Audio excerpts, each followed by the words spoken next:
Hello guys, another day, another vlog. Tasting tagluto aning adobo na naigata bi. Asa daw ning lamia. Sa una wa yung kita ani nagiluto ni mama ba. Wa yung kita niya butangan niya gata. Pure lang jud suka ug tuyo. Mo ni mga manok natong gipalit oh. Hasta ning daghan na ba. Kaya so ni mga 20 kilos. Pero murag wala ra oy, murag nara so ni mga 5. Kung ano din tong mga lamas guys. Gwapo jud ni daghan og lamas sliceon. Aron lami pud kay lasa, humot-humot ba. Labo nagdaggan kay ahos na hastang humuta dyan as pagkaon. Napilan na po natog sili yun. Aron halang-halang ba. Makagana po biya kay nagkaon guys. Isa po na sa mga kuan. Di jud pwede ang uban na way sili. Kulang jud daw ang pagkaon way sili. Na ang uban po di po pwede. Kalmunorason man po ka na. Gabi ka lang na. Musiga po ng lubot ana ba. Slice ta diya. Daggan po ng mga lamasan ni. Tama po ng siliha po. Mga medya kilo ragod na agod. Mura naman ni Bicol Express na noon. Pero adobo ra niya sa gata.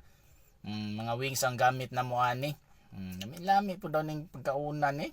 Mo na yung mga lamas no. Grabe tiradaan na. Daghan kaayo.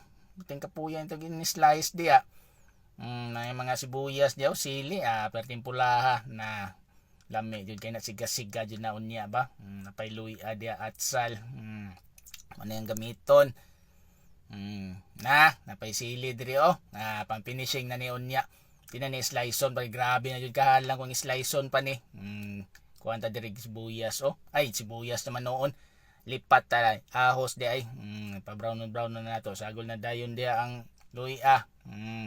Isa-gisa lang gyud na guys. Ana ragod magluto. Anong lisod-lisoron pa man tanawa ragod kayo lang tirada mo na hapit-hapit na maluto hapit-hapit na maluto ang lamas pero wa pa na manok taw da inayan na to ang flame be mo na gabloblo na nara ang manok ko mo ni mga 5 kilo siguro ni ba gapink-pink ra na kay bag-o pa king ihaw ragikan pa sa farm kuno gikan nas bangkiruhan oy daggan kay na dito barato lang labaw nag mga daggan yung paliton na dako kay kag discount dito mananaon patataoran nato kay ukay lang takloban din na taod-taod kani murag hapit-hapit na butangan nato nig tuyo kay adobo man tuyo suka payot lang nato ang gata diya mao na anto da hinaini na siya kahumok na naran suka ang lamian